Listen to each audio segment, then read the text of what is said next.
नमस्कार दोस्तों, इकोनॉमी गौरव पाठशाला में आपका स्वागत है। इकोनॉमिक सीरीज में जो आपके यूपीएससी जीएस पेपर 3 के लिए है, हमने लास्ट क्लास में दो मेन कंसेप्ट देखे थे, कैपिटलिस्ट इकोनॉमी और सोशलिस्ट इकोनॉमी।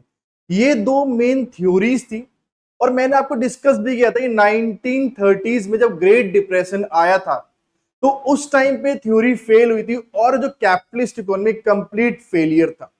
जब वो ग्रेट डिप्रेशन आया, आपने देखा जब फुल जो अनएम्प्लॉयमेंट हाई लेवल पे थी, बेरोजगारी, गरीबी, ग्रोथ माइनस में थी, रिसेशनरी फेज था, तो जो थ्योरीज फेल हुई तो इन्हीं थ्योरीज का सॉल्यूशन एक ब्रिटिश साइंटिस्ट, इनका नाम था जॉन मेनार्ड कीन्स, उन्होंने सॉल्यूशन दिया और एक बीच का सॉल्यूशन, प्रैक्टिकल सॉल्यूशन दिया। वो क्या था कि मिक्स्ड इकोनॉमी एक सॉल्यूशन दिया। कीन्स अपनी थ्योरी लेके आए कि थ्योरीज फेल हो गई, ये कामयाब नहीं रही, ये कंप्लीट फेलियर था उसको सॉल्व करने का। उन्होंने कहा कि अगर आपको फुल लेवल पे एम्प्लॉयमेंट चाहिए तो हमें कोई प्रैक्टिकल बीच का सॉल्यूशन देखना पड़ेगा। उन्होंने सॉल्यूशन दिया मिक्स्ड इकोनॉमी का। तो आइए आज की क्लास में देखते हैं मिक्स्ड इकोनॉमी कहते किसे है। स्टार्ट करते हैं। देखिए, जो मिक्स्ड इकोनॉमी है, आपका एक बेसिक चीज क्या है कि कैपिटलिज्म प्लस में सोशलिज्म, इन दोनों से क्या बनता है आपका mixed economy. Mixed economy clear, यानी कि यहां पे जो प्रोडक्शन और डिस्ट्रीब्यूशन है, इसमें जो प्रोडक्शन एंड डिस्ट्रीब्यूशन है वो दोनों मिलकर करता है कौन, प्राइवेट प्लस में पब्लिक, दोनों सेक्टर मिलके करते हैं। गवर्नमेंट क्या करती है, प्राइवेट सेक्टर को पूरा फ्रीडम देती है कि आइए आप इन्वेस्ट कीजिए, पैसा लगाइए और प्रोड्यूस कीजिए। जो भी प्रोडक्शन है सब क्या है, प्रोडक्शन क्या है, आप कीजिए, आप प्रोडक्शन कीजिए। आप जितना भी प्रोड्यूस करेंगे उससे, प्रोडक्शन से क्या होगा, कैपिटल फॉर्मेशन होगा और इससे क्या होगा, आपका ग्रोथ होगा। और ग्रोथ से जो वेल्थ क्रिएशन होगा, इस वेल्थ का कुछ पार्ट गवर्नमेंट आपसे लेगा और उसको जो है डिस्ट्रीब्यूट करेगा, किसमें, किसके लिए, पॉवर्टी खत्म करने के लिए, वेलफेयर के लिए। तो इस वेल्थ का पार्ट गवर्नमेंट लेके आपसे क्या है, डिस्ट्रीब्यूट करेगा। किस फॉर्म में, टैक्सेस के फॉर्म में लेता है। दूसरा, जो भी जरूरत की चीजें हैं, जो भी जरूरत की चीजें वो कौन प्रोवाइड करेगा, गवर्नमेंट डिस्ट्रीब्यूट करेगा। सिर्फ क्लासिकल एग्जांपल जो है मिक्स्ड इकोनॉमी क्या है आज के टाइम में, इंडियन इकोनॉमी, हमारा देश India classical example mixed economy. उसमें आप देखते हैं ना, प्राइवेट सेक्टर, मारुति है, ह्यूंडई है, जितने भी आप जो भी गुड्स आप सर्विस देख रहे हो, मोस्टली कौन प्रोड्यूस कर रहा है, प्राइवेट सेक्टर प्रोड्यूस कर रहे हैं। आज आप कुछ भी खा रहे हो, कुछ भी पहन रहे हो, सब कौन प्रोड्यूस कर, प्राइवेट कर। लेकिन गवर्नमेंट सब्सिडीज ही प्रोवाइड करती है, गवर्नमेंट की एमएसपी भी, गवर्नमेंट का आप जो देखते हैं जो 1 रुपए 2 रुपए 3 रुपए राशन ही प्रोवाइड करता है, तो वो गुड्स है, वो प्राइवेट से लेके गवर्नमेंट क्या है, आप लोगों को डिस्ट्रीब्यूट कर रहा है फ्री में, सब्सिडाइज रेट पे, ताकि सोशल वेलफेयर भी कर सके गवर्नमेंट। तो प्राइवेट क्या कर रहा है, ग्रोथ पे ध्यान दे रहा है, वेल्थ पे ध्यान दे रहा है। गवर्नमेंट जो गरीबी, गवर्नमेंट अगर गरीबी पे, सोशल वेलफेयर पे ध्यान दे रहा है। ये हमने डिस्कस किया था कैपिटलिज्म में, क्या है, कैपिटलिज्म में जो प्रॉफिट मोटिव थे, ग्रोथ था, पर वो ग्रोथ हमने देखा था मोस्टली क्या होता है, जॉबलेस होता है। सोशलिज्म हमने देखा था, सोशलिस्ट इकोनॉमी का देखा कि सोशल वेलफेयर तो होगा, पर ग्रोथ मोस्टली देखा हमने कि वो क्या होता है, स्टेगनेंट होता है। जिसमें डिस्कस किया था हिंदू रेट ऑफ ग्रोथ था इंडिया के अंदर 60-70s में, हमने बात की, स्टेगनेंसी थी ग्रोथ में, मोस्टली आपने देखा है। तो इन दोनों का प्रैक्टिस सोल्यूशन क्या है, मिक्स्ड इकोनॉमी। गवर्नमेंट ने बोला आपको पूरे राइट है, पूरी फ्रीडम है, आप प्रोड्यूस करो, जितना प्रोडक्शन कर सकते करो, उससे ग्रोथ होगा, उसका एक पार्ट हम लेंगे और हम डिस्ट्रीब्यूट करेंगे, आपसे ही हम जरूरी चीजें लेंगे और डिस्ट्रीब्यूट करेंगे। इसलिए जो आप देखते हैं मिक्स्ड इकोनॉमी में कि हमने कैपिटलिज्म में क्या पढ़ा था, कैपिटलिज्म पढ़ा था कि प्राइस मैकेनिज्म जिससे प्रॉब्लम सॉल्व करते कि क्या बनाना है। और हमने सोशलिज्म पढ़ा था, क्या पढ़ा था सोशलिज्म में, कि इकोनॉमिक प्लानिंग करके जो है क्या बनाना है, क्या सारा गवर्नमेंट डिसाइड करता। इसमें क्या है, इसमें दोनों का मिक्सचर है, क्या आपका प्राइस मैकेनिज्म प्लस में इकोनॉमिक प्लानिंग। और ध्यान रखिए, इकोनॉमिक प्लानिंग में सोशलिस्ट में हमने देखा था सेंट्रलाइज्ड, यहां पे वो नहीं है। यहां पे जो प्लानिंग है बच्चा, वो कौन सी है? डेमोक्रेटिक प्लानिंग है। ध्यान रखना, कौन सी? Democratic planning. Democratic planning. तो आपकी जो तीन प्रॉब्लम्स हमने पढ़ी थी, what to produce, how to produce और हुम टू प्रोड्यूस, इसमें कौन कर? दोनों मिलके करते कौन? प्राइवेट और पब्लिक। तो what to produce, how to produce and for whom to produce, कौन करता है? प्राइवेट, पब्लिक, बोथ, दोनों मिलके करते हैं। तो इसलिए ग्रोथ के लिए प्रोडक्शन किसकी जिम्मेदारी है? प्राइवेट की। जरूरी चीजें, असेंशियल चीजें देना लोगों को किसकी जिम्मेदारी है? गवर्नमेंट की। तो देखिए, एक पिक्चर में दिखाता हूं आपको, बड़ी अच्छी पिक्चर है, देख रहे हैं आप? ये पूरा मिक्स्ड इकोनॉमी, देख रहे हैं आप? प्रोडक्शन प्लस में रेगुलेशन, गवर्नमेंट रेगुलेट करेगा, गवर्नमेंट रूल्स लेके आएगा, गवर्नमेंट क्या है? एक्ट लेके आएगा, गवर्नमेंट बताएगा कि एक रेगुलेटर्स बनाएगा, ताकि भाई प्राइवेट सेक्टर है ना, कभी मोनोपोली क्रिएट हो सकती है, कभी भी आपके राइट्स को एक्सप्लॉइट कर सकते हैं। ठीक है, जैसे ब्रिटिश ईस्ट इंडिया कंपनी थी, आपने देखा प्राइवेट कंपनी थी, उसने गुलाम बनाया इंडिया। तो इसलिए क्या है, गवर्नमेंट है यहां पर, गवर्नमेंट, ताकि ये प्राइवेट सेक्टर जो है अपने मोनोपोली क्रिएट ना कर ले, कहीं दोबारा वही 1947 सिचुएशन आ जाए। इसलिए एक ये भी रीजन था कि मिक्स्ड इकोनॉमी इंडिया ने अडॉप्ट करी, गवर्नमेंट ने रेगुलेशन रखा, ताकि कोई भी कुछ भी गलत हो तो गवर्नमेंट क्या है? रेगुलेट इन्हें कर सके। इतना पॉइंट क्लियर। तो जो private sector, this is owned by private sector और रेगुलेशन मेड बाय गवर्नमेंट्स। वहीं आप देखेंगे, ये हमने देखा था, दिस इज व्हाट सोशलिज्म। जो सोशलिस्ट लीनिंग कौन सा? नॉर्थ कोरिया हो गया। आपने देखा चाइना, बताया था मैंने आपको, सोशलिस्ट है बट विद मार्केट रिफॉर्म्स। अब चाइना भी क्या लीन कर रहा है, इंक्लाइन कर रहा है कहां पे? कैपिटलिज्म, फ्री मार्केट की तरफ, लेकिन अभी भी सोशलिस्ट है, लेकिन विद मार्केट रिफॉर्म्स। आप बेटर जो आप वर्ड बोलेंगे, China socialist with market reforms. Clear? यहां नॉर्वे, इंडिया डेमोक्रेटिक सोशलिस्ट आ गया इसके अंदर, कैपिटलिस्ट में यूएसए, ये सारा कैपिटलिज्म में आ गया। तो आप देखें, बताए ना, डेमोक्रेटिक सोशलिज्म, कम control of market, government and private ownership दोनों की, प्रॉफिट के लिए highest taxes and social programs की इसमें हम बात करते हैं। मैंने सारा आपको पूरा समझाया, ये सारा इसमें शॉर्ट पॉइंट्स में यहाँ पे लिखा हुआ है।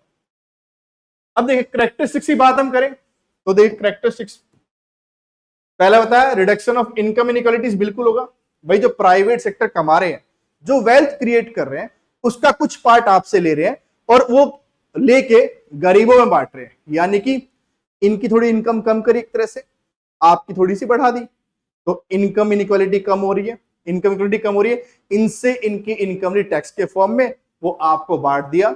इतना पॉइंट क्लियर? तो क्या हुआ? वो इनकम इनइक्वालिटी जो है कम कर रहे हैं।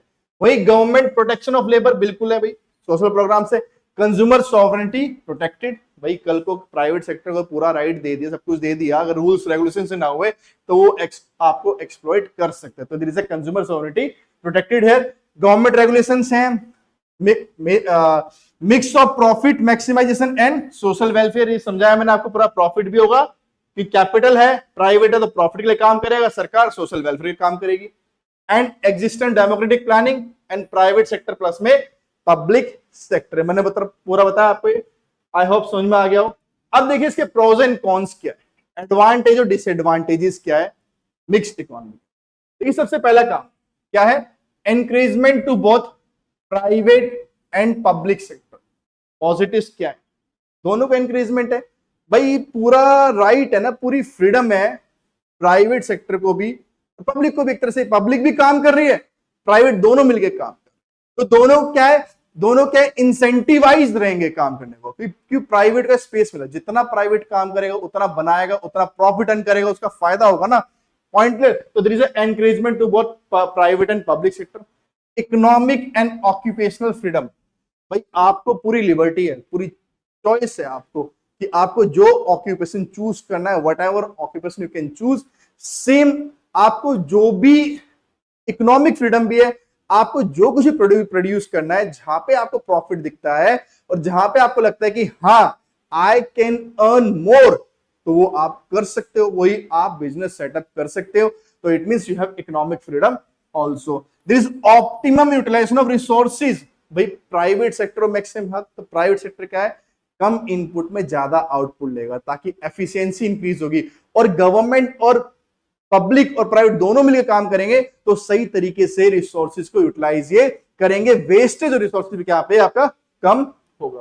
Then competition and efficient production, competition रहेगा दोनों में कि पब्लिक में प्राइवेट है। पहले तो प्राइवेट में अपने आप में बहुत कंपटीशन है, दूसरा पब्लिक भी आ गया। तो आपने देखा ना, जैसे पहले पब्लिक सेक्टर बैंक्स हुआ करते हैं मोस्टली, 1991 से पहले की बात आपसे बता रहा हूं मैं। तो उसमें आपने देखा कि और इवन 2000 की बात में अगर जब प्राइवेट सेक्टर बैंक इतना ज्यादा हुआ नहीं था, तो पब्लिक सेक्टर बैंक्स में आप देखते हैं ना कि आपको लाइन लगना पड़ता था, बैठे होते थे, भाई अब लंच है बाद में आ, ये बात बोलते थे। लेकिन जैसे प्राइवेट का इंक्रीज हुआ और लोगों का प्राइवेट बैंक्स पे विश्वास बढ़ना इंक्रीज हुआ, तो लोगों ने अपने अकाउंट्स खुलवाए ना। तो अब आप देखते हो प्राइवेट में आईसीआईसीआई बैंक जितने भी हो गए, अब पब्लिक सेक्टर बैंक्स भी आप देखते हैं ना, वो भी फैसिलिटीज प्रोवाइड करना स्टार्ट कर दिया। एसबीआई हो, पीएनबी बैंक हो, वो भी दे रहे हैं, क्योंकि कंपटीशन में कौन आ गया है, प्राइवेट। दोनों में कंपटीशन आ चुका है ना, क्योंकि अगर बैंक भाई जो आपको फैसिलिटी अच्छी देगा, जहां पे आपको एम्बेरेज, जहां पे आपको हेरेसमेंट कम होगी, आप उसी के पास जाएंगे ना। तो इसलिए पब्लिक को क्या अच्छा देना पड़ेगा। तो इट मींस आप देखते हैं कि competition, efficiency, production, social welfare and economic development. बिल्कुल देखिए, इकोनॉमिक डेवलपमेंट में दोनों साथ मिलकर काम करते हैं मोस्टली। और one of the best example economic development में आप देख सकते हैं, जो आपका पब्लिक प्राइवेट पार्टनरशिप है, और उसके अंदर आप एक्सप्रेसवेज, रोडवेज का बेस्ट एग्जांपल डाल सकते हैं। यहां पे जो रोडवेज प्रोजेक्ट्स होते हैं, एक्सप्रेस प्रोजेक्ट्स होते हैं, इसमें क्या है, दोनों मिलके करते हैं, दोनों मिलके। कि गवर्नमेंट का काम क्या है, जो इसमें best example public private partnership, government का काम क्या है, जितने भी लीगल आपके जो ये क्लियरेंस हो गए और एनवायरमेंटल हो गए, गवर्नमेंट करके देगा, और कुछ पैसा भी देगा गवर्नमेंट स्टार्टिंग में, और बाकी बनाने का काम किसका है, प्राइवेट का। तो आप देखते हो ना आजकल इतने बढ़िया हाईवेज एक्सप्रेस बन रहे हैं, आप मुंबई एक्सप्रेस वे आ गया, आपका कलकत्ता वाला आ गया, तो आप देखते गोल्डन क्वाड्रिलेटरल्स आ गया। तो इसका काफी फायदा, इकोनॉमिक डेवलपमेंट इसमें होता है। देन कॉन्स क्या है, अनस्टेबिलिटी। कई इकोनॉमिक एक्सपर्ट्स बोलते हैं कि अनस्टेबल हो सकता है। रीजन क्या है कि पब्लिक सेक्टर ना, यहां पे मैक्सिमम प्रॉफिट, ज्यादा फायदा किसका हो रहा है, पब्लिक का हो रहा है, पब्लिक सेक्टर का हो रहा है। तो इसलिए क्या है ना, ये अनस्टेबल हो सकता है, अनस्टेबिलिटी इसमें क्रिएट हो सकती है। और आपने देखा भी था, इंडिया ने भी स्टार्टिंग में ही मिक्स्ड इकोनॉमी अडॉप्ट कर लिया था, लेकिन आप उसके बाद देखते हैं ना कि 1981 में हम एलपीजी लेके आए।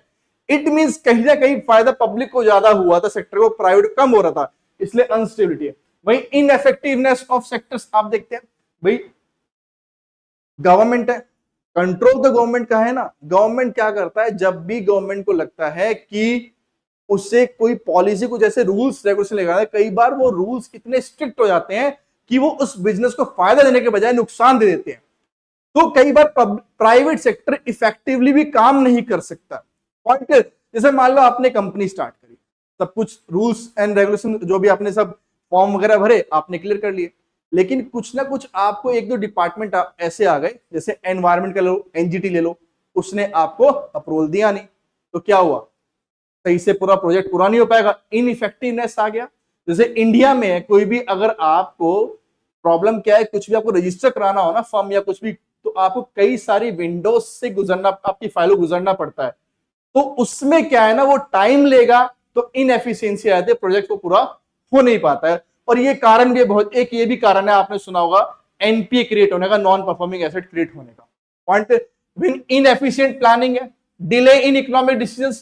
तो मोस्टली क्या देखा गया है कि इकोनॉमिक डिसीजन डिले होता है, जिसकी वजह से क्या है, हिंड्रेंस क्रिएट करता है, जो स्मूथ फंक्शनिंग होती है इकोनॉमिक डेवलपमेंट के अंदर। करप्शन है, कई बार क्या होता है, मोस्टली जो पॉलिटिशियंस होते हैं, जो भी लीडर्स होते हैं, उनके सेल्फ इंटरेस्ट सामने आते हैं, और उससे क्या ब्लैक मार्केटिंग, ब्लैक मनी, ये सब होता है, जिससे क्या आपका करप्शन को भी ये देते हैं। And there is threat of nationalisation. क्यों भाई, कुछ नहीं चला, कोई मान लो कंपनी इतनी इंपॉर्टेंस रखती है, प्राइवेट कंपनी है, कुछ भी मान लो बड़ी कंपनी है, तो थ्रेट हमेशा रहता है गवर्नमेंट उसको नेशनलाइज ना कर दे, कि प्राइवेट से सीधा पब्लिक ना बना दे। क्लियर। तो ये सब क्या है, आपके प्रोज एंड कॉन्स है, हमने कैरेक्टरिस्टिक्स देखा। क्लियर। तो हमने मिक्स्ड इकोनॉमी को अच्छे से समझा। आई होप आप सबको पसंद आई क्लास ये। इससे नेक्स्ट क्लास में एक बहुत ही इंपॉर्टेंट टॉपिक आपके मेंस के लिए जो रहेगा मिक्स्ड इकोनॉमी के ऊपर ही रहेगा, जिसमें हम डिस्कस करेंगे जो इंडिया ने मिक्स्ड इकोनॉमी मॉडल को चूज किया वो एक मास्टर स्ट्रोक था, एक मिस्टेक थी, और इंडिया ने क्यों चूज किया और इंडिया का क्या पाथ रहा 1947 से लेके अब तक का, कि कैसे कैसे 1947 में किस तरीके से प्लानिंग करी, किस तरीके से हम आए और क्यों एलपीजी आया, ये सारा हम एक बैकग्राउंड पूरा, और क्या ये सच में एक मास्टर स्ट्रोक था या कुछ गलतियां हुई है या कुछ प्रॉब्लम थी, इसको एक हम बैलेंस्ड में अच्छे तरीके से हम समझेंगे, ताकि अगर यूपीएससी आपसे मेंस में पूछ ले इसके ऊपर तो आपके पास एनफ पॉइंट्स आप लिख सकते। तो क्लास आपको पसंद आई हो तो कमेंट कीजिएगा, लाइक भी कीजिएगा, शेयर भी कीजिएगा और सब्सक्राइब भी कीजिएगा। जुड़े रहिए ऐसे और कंसेप्ट्स के लिए जो मैं लेता आता रहूंगा आपके लिए, ताकि आपकी इकोनॉमिक्स बहुत इजी सिंपल वे में हो जाए, ताकि आप जो है यूपीएससी क्लियर कर सके। जाने से पहले बेल आइकन बटन जरूर दबा देना। मिलते हैं नेक्स्ट क्लास में, सेम टाइम सेम जगह। धन्यवाद।